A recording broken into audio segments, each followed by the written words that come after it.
ওই ব্যক্তিটার যতগুলো গুনাহ আছে এই গুনাহগুলো আপনার আমলনামার মধ্যে চলে আসে। আর আপনার যতগুলো নেক কাজ আছে, যে ব্যক্তিটার আপনি সমালোচনা করলেন, আপনার সব নেক কাজ তার আমলনামার মধ্যে চলে যায়। একবার একটা জিনিস চিন্তা করেন তো, কিয়ামতের ময়দানে সোয়া হাত মাথার উপরে সূর্য যখন চলে আসবে, সামান্য এক ফোঁটা নেকির কারণে আপনি জান্নাত যেতে পারছেন না।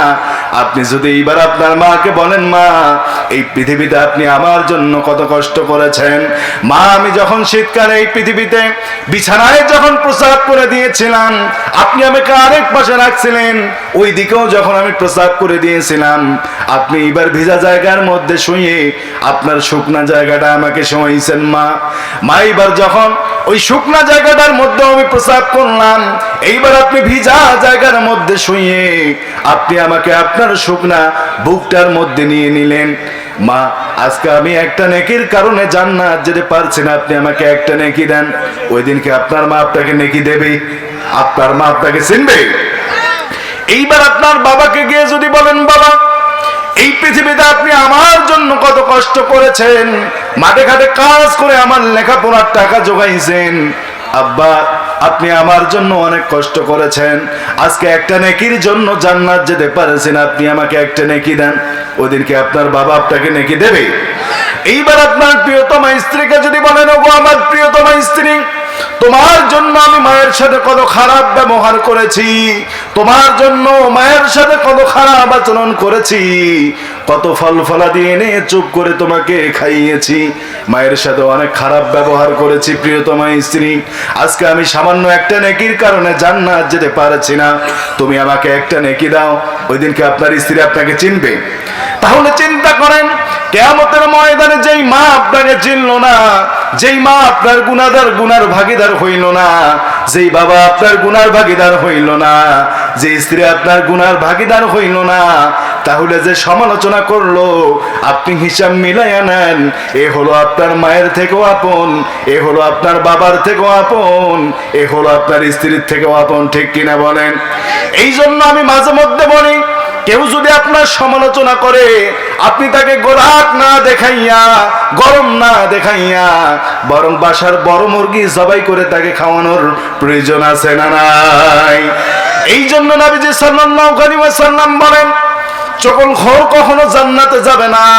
এ নামাজ পড়তে পড়তে নিজের কপাল যদি হজরে আসওয়াদের মতো কালো করে ফেলে, এই সেজদা দিতে দিতে যদি কপালকে কালো করে ফেলে, তাহাজ্জুদের নামাজ 1 রাকাত কেন 2 রাকাত কেন 70 রাকাত পর্যন্ত যদি পড়ে, তারপর আল্লাহ রাব্বুল আলামিন কখনো তাকে জান্নাত দেবে?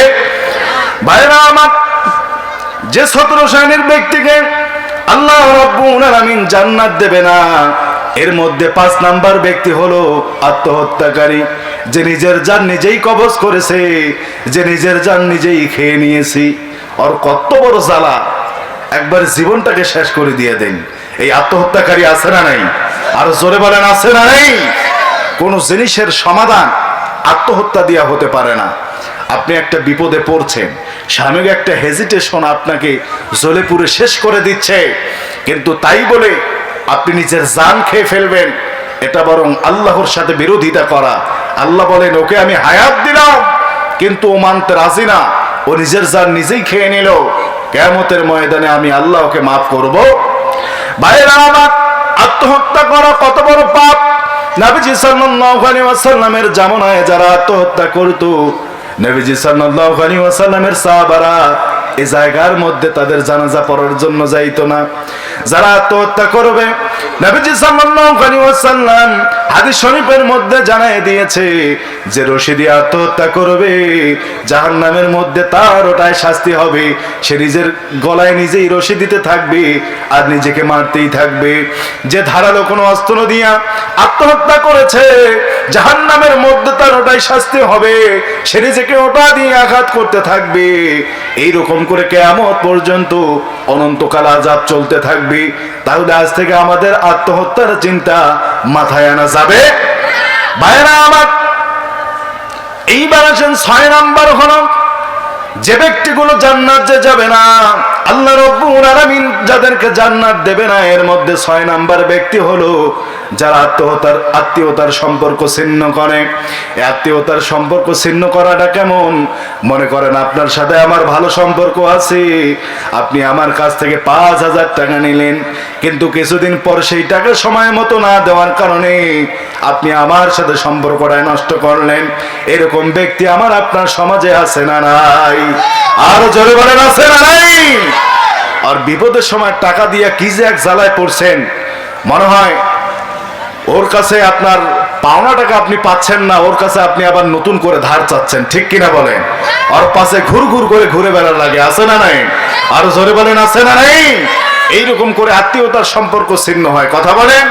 নবীজি বলেছেন, এই আত্মীয়তার সম্পর্ক যারা ছিন্ন করবে আল্লাহ কখনো তাদেরকে জান্নাত দেবে। ভাইরা আমার, কেমন করে সম্পর্ক নষ্ট হয়? বাবা মারা গিয়েছে, এক ভাই এক বোন, বোন এসে তার ভাইকে বলে, ভাই আব্বা তো মারা গিয়েছে, 5 বিঘা জমি রেখে গিয়েছে, তুমি সবগুলোই নাও, কমপক্ষে আমাকে 1 পোয়া তো দাও। এইবার ডাক দিয়া বলে, বোন তুমি যদি তোমার ভাগ চাও তাহলে কখনো আমার বাসার মধ্যে আর পা দিও না। এরকম হক মারি খাওয়া ভাই আছে না নাই? আরো জোরে বলেন, আছে না নাই? আল্লাহ বলেন, হাক্কুল্লাহ হাক্কুল ইবাদ, হাক্কুল্লাহ হলো আমার হক, বান্দা আমার হক হলো নামাজ পড়া। তুমি নামাজ পড়বা, কিয়ামতের ময়দানে আমি আল্লাহ তোমাকে মাফ করে দিতেও পারি, আবার নাও দিতে পারি। বান্দা তুমি যাকাত দিবা, কিয়ামতের ময়দানে আমার ইচ্ছা হলে তোমাকে মাফ করে দিলাম, আবার ইচ্ছা না হলে মাফ করে না দিলাম। বান্দা তুমি হজ করবা, কিয়ামতের ময়দানে আমার ইচ্ছা হলে তোমাকে মাফ করে দিলাম, আবার ইচ্ছা না হলে মাফ করে না দিলাম। কিন্তু হাক্কুল ইবাদ মানে হলো বান্দার হক। এই বান্দার হক যদি তুমি মেরে খাও, এই বান্দা যতক্ষণ পর্যন্ত মাফ করবে না, আমি আল্লাহ রাব্বুল আলামিন ততক্ষণ পর্যন্ত মাফ করব। আমার ভাইরা, আমার বন্ধুগণ, গেল রমজানে এক ব্যবসায়ীর সাথে কথা হয়েছিল। আমি তাকে বলেছিলাম, ভাই এই যে ইফতারির ব্যবসা করছেন, আপনার ইফতারির ব্যবসা কেমন চলছে? সে আমাকে বলছে, হুজুর গত বছর একজন ইফতারি বাকি নিয়েছে, সে বলেছে ইফতারি করার পর টাকা দিবি। গত বছর চলে গিয়েছে, এই বছর চলে গিয়েছে, এখন পর্যন্ত ওই ব্যক্তিটার কোনো খোঁজ খবর নাই। এরকম বাকিদার আমার আপনার সমাজে আছে না নাই? আর দোকানত বাকি নিয়া, বাপরে বাপ, আরে টাকা না দিস নাই, দোকানত তো খরচ করবো, ঠিক কিনা বলেন? ওই টাকাও দেয় না, দোকানত খরচ করে তো করে না, আর বগল দিয়েও হাঁটে না। এরকম বাকি নেলে বলা আছে না নাই? আমার ভাইয়েরা, আমার বন্ধুগণ, এই জন্য আল্লাহ বলেন, হাক্কুল ইবাদ মানে হলো বান্দার হক। এই বান্দার হক যদি তুমি মেরে খাও, এই বান্দা যতক্ষণ পর্যন্ত মাফ করবে না, কিয়ামতের ময়দানে আমি আল্লাহ রাব্বুল আলামিন ততক্ষণ পর্যন্ত মাফ করব না। তাহলে যে 17 শ্রেণীর ব্যক্তি জাহান্নামে যাবে, আল্লাহ রাব্বুল আলামিন যাদেরকে কখনো জান্নাত দেবে না, বরং এই ব্যক্তিগুলো জাহান্নামের গন্ধ পর্যন্ত পাবে না। এর মধ্যে 6 নাম্বার ব্যক্তি হলো যারা আত্মীয়তার সম্পর্ক ছিন্ন করে। এখন দেখবেন যে আপনার কার সাথে আত্মীয়তার সম্পর্ক ছিন্ন হয়েছে, যদি আপনি খুঁজে পান তাহলে এই সম্পর্ক আবার জোড়া লাগানোর প্রয়োজন আছে না নাই? না হলে কিন্তু দাদা জান্নাত পাওয়া যাবে। আমার ভাইরা, আমার বন্ধুগণ, যে 17 শ্রেণীর ব্যক্তি জান্নাতে যাবে না, আল্লাহ রাব্বুল আলামিন তাদেরকে কখনো জান্নাত দেবে না। এর মধ্যে 7 নাম্বার ব্যক্তি হলো হারামখোর ব্যক্তি। এই হারামখোর ব্যক্তি আমার আপনার সমাজে আছে না নাই? সুদ এমন ভাবে খায় মনে হয় এটা হালাল, এরকম সুদারু আমার আপনার সমাজে আছে না নাই? ওকে জিজ্ঞেস করলে ও বলে যে বেচারা রাত 12টার সময় ওর মাগ মেডিকেল নিগাবে, পুরো এলাকা ঘুরে বেড়াইছে, কেউ টাকা দেয় রে। আমি যদি 10,000 টাকা 2,000 টাকা লাভের বিনিময় না দিতাম, তাইলে ওর মা আজ বাঁচিল না হয়, তাহলে আমি তো আর উপকার করলাম। এইরকম সুদারু আছে না নাই? আর জোরে বলেন, আছে না নাই? সুদে ঘুষে জীবন কাটায় করে দুর্নীতি, এমন লোক হয় যদি মসজিদের সভাপতি। সুদে ঘুষে জীবন কাটায় করে দুর্নীতি, এমন লোক হয় যদি মসজিদের সভাপতি। সুদের কথা বললে মোল্লার চাকরিটা যে নাই, বাইরে কথা বলেন। সুদের কথা কইলে হুজুরের আর চাকরি থাকে না। এক হুজুর নতুন ইমামতি নিছে, ইমামতি নিয়া সুদের ওয়াজ করছে। সভাপতি আসি কয়, হুজুর আপনার আমি যে সুদ খাই এই কথা কে বলছে? আপনার ইমামতি শেষ। এখন হুজুরের তো আক্কেল হয়ে গেল, বাবরে এইবার ইমামতি নিলে আর সুদের কথা কোয়া যাবে না, নতুন আরেকখান ইমামতি নিয়ে এইবার ওয়াজ করে, ওয়াকরনা ফি বুয়ুতিকুন্না ওয়ালা তাবাররাজনা তাবাররুজাল জাহিলিয়াতিল উলা, যা আল্লাহ বলেছেন নারীরা তোমরা পর্দায় থাকো, জাহিলিয়াতের যুগের নারীদের মতো নির্লজ্জ ভ্যাপনা হয়ে বেড়াইও না। এইবার এসার সময় সেক্রেটারি ডাক দিয়ে বলে, হুজুর আমার বউ যে বেরাকস চাকরি করে এই কথা আপনাকে কে বলেছে? আপনি পর্দার ওয়াজ নিয়ে করলেন কেন? হুজুরের চাকরি শেষ। এইবার আরেকটা নতুন মসজিদে ইমামতি নিয়া হুজুর এইবার কয়, মাটির উপরের আর ওয়াজ করা যাবে না, মাটির তলের ওয়াজ করা লাগবে, মাটির উপর কি হয় হোক। এরকম হুজুর আছে না নাই? আর জোরে বলেন আছে না নাই? যারা ইমামতির ভয়ে সত্য কথা বলতে ভয় পায়, যারা ইমামতিকে তোয়াক্কা করে, আমি বলবো এই জমিন কার? আর জোরে বলেন এই জমিন কার? এই জমিন আল্লাহ বানিয়েছে, এই আকাশ আল্লাহ বানিয়েছে। ইনিল হুকমু ইল্লাল্লাহ আলা খালাহুল খালকু ওয়াল আমর। এই পৃথিবী যেহেতু আল্লাহর, এই জমিন যেহেতু আল্লাহর, সুতরাং কথা যদি বলতেই হয়, সে আল্লাহর কথা বলতে গেলে যত বিপদে আসুক না কেন, কারা কারা রাজি আছেন দুই হাত তুলে দেখতে চাই মুসলমান।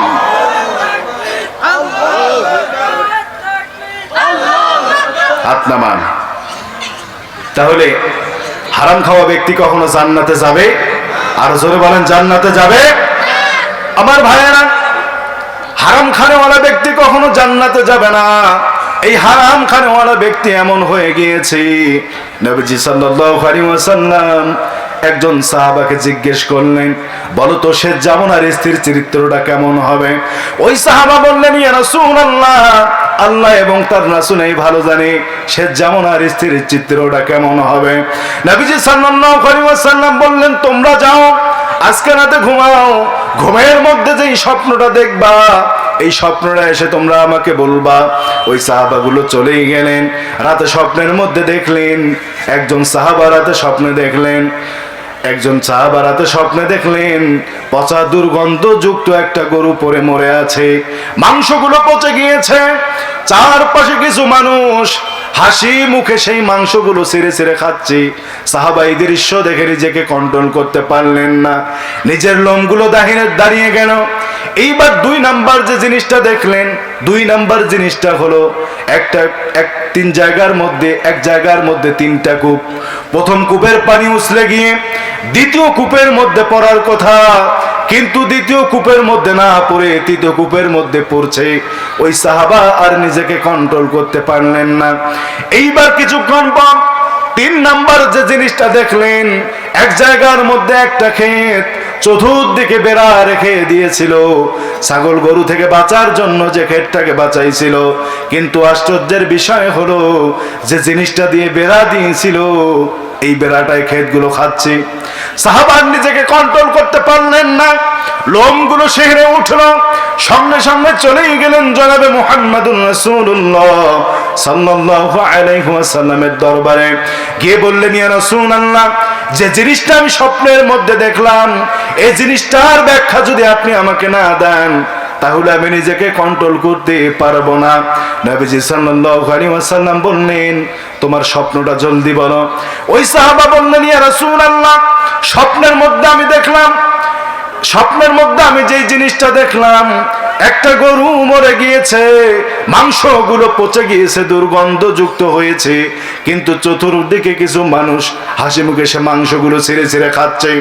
আমার ভাইয়েরা, জনাবে মুহাম্মাদুর রাসূলুল্লাহ সাল্লাল্লাহু আলাইহি ওয়াসাল্লাম সাহাবার উত্তর দিলেন, রে সাহাবা, শেষ জামানার মধ্যে এমন কিছু মানুষ আসবে, শেষ জামানার মধ্যে এমন কিছু মানুষ তৈরি হবে যারা হারামকে হালাল মনে করে খাবে, হারামকে হালাল মনে করে খাবে, কিন্তু খাচ্ছেই তো। এখনকার পরিবেশেই তো এটা তৈরি হয়েছে যে সুদ খায় আর ভালো করিয়া জানে যে সুদ খাওয়া হারাম, কিন্তু তারপরও খায়। আছে না নাই? ওকে যখন বলবেন আবার উল্টা দিকে ওই ফতুয়া দেয়, ঠিক কিনা বলেন? বর্তমান আমরা জিনিস আরেকটা লক্ষ্য করছি যে কিছু মানুষ, হারাম তো হলো এটা তো ডাইরেক্ট সুদ, আবার কিছু মানুষ কলম দিয়া বিভিন্নভাবে হারাম খাচ্ছে। আছে না নাই? আরো জোরে বলেন, আছে না নাই? কলমের একটা সিগনেচারের মাধ্যমে হাজার হাজার টাকা লুটপাট করছে। কথা বলেন আমার ভাইয়েরা। সাহাবা ইমার বললেন, ইয়া রাসূলুল্লাহ, এক জায়গার মধ্যে দেখলাম 3টা কূপ, কিন্তু প্রথম কূপের পানি উছলে গিয়ে দ্বিতীয় কূপের মধ্যে পড়ার কথা, কিন্তু দ্বিতীয় কূপের মধ্যে না পড়ে তৃতীয় কূপের মধ্যে পড়ছে। নবীজি সাল্লাল্লাহু আলাইহি ওয়াসাল্লাম এই স্বপ্নের ব্যাখ্যা দিয়ে দিলেন। নবীজি সাল্লাল্লাহু আলাইহি ওয়াসাল্লাম বললেন, রে সাহাবা, শেষ জামানার মধ্যে এমন কিছু মানুষ আসবে, শেষ জামানার মধ্যে এমন কিছু মানুষ আসবে যারা সমাজের প্রতিনিধি সাজবে, যারা সমাজের নেতা সাজবে, কিন্তু দুঃখের বিষয় হলো এরা সমাজের মধ্যে কম্বল বিতরণ করবে, এরা সমাজের মধ্যে টিউবওয়েল বিতরণ করবে, কিন্তু খোঁজ খবর নিয়ে দেখা যায় এই মানুষগুলোর বাড়িতে ওর মা না খেয়ে আছে না নাই? ওর মা বাড়িতে না খেয়ে আছে, ওই বলে এলাকার বিশাল নেতা, ওর মার থাকার ঘর নাই, আমায় মানুষকে ঘর বানিয়ে দিয়ে বেড়ায়, এইরকম নেতা আমার আপনার সমাজে আছে না নাই? এইবার সাহাবা বললেন, ইয়া রাসূলুল্লাহ, তাহলে 3 নাম্বার জিনিসটা আমি যে দেখলাম, এই 3 নাম্বার জিনিসটা কি হবে? একটা ক্ষেত চতুর্দিকে বেড়া রেখে দিয়েছিল ছাগল থেকে বাঁচার জন্য, যে চতুর্দিকে বেড়া রাখছিল, কিন্তু দুঃখের বিষয় হলো ওই বেড়াটায় ক্ষেতগুলো খেয়ে নিচ্ছে। ছাগল গরু তো দূরের কথা, বেড়াটায় ক্ষেতগুলো খাচ্ছে। নবীজি সাল্লাল্লাহু আলাইহি ওয়াসাল্লাম উত্তর দিলাম, শেষ জামানার মধ্যে এমন কিছু মানুষ আসবে যে মানুষগুলোর কাছে গরিবের সম্পদ আমানত রাখা হবে, যে মানুষগুলোর কাছে এতিমের সম্পদ আমানত রাখা হবে, কিন্তু এই মানুষগুলো রক্ষক হয়ে ভক্ষকের কাজ করবে। এরকম নেতা আমার আপনার সমাজে আছে না নাই? আরো জোরে বলেন, আছে না নাই? এই যে বিভিন্ন সূত্রে সোর্স পাওয়া গেছে, ডোমার উপজেলা থেকে বিভিন্ন মসজিদের জন্য 1 লাখ 2 লাখ করে টাকা বরাদ্দ দেওয়া হয়েছে, মসজিদ কমিটি আর সেক্রেটারিকে দেওয়া হয়েছে, কিন্তু ওই মসজিদের মুসল্লি যারা আছে এই 1 লাখ 2 লাখ টাকার খবর পর্যন্ত জানে না। এরকম সভাপতি আর সেক্রেটারি আমার আপনার সমাজে আছে না নাই? এইরকম সভাপতি আছে যারা মসজিদের টাকা দিয়ে ব্যবসা করে, হারাম কাজে লাগায়। এরা হলো শেষ জামানার স্থির চরিত্র, এদের কাছে মসজিদের টাকা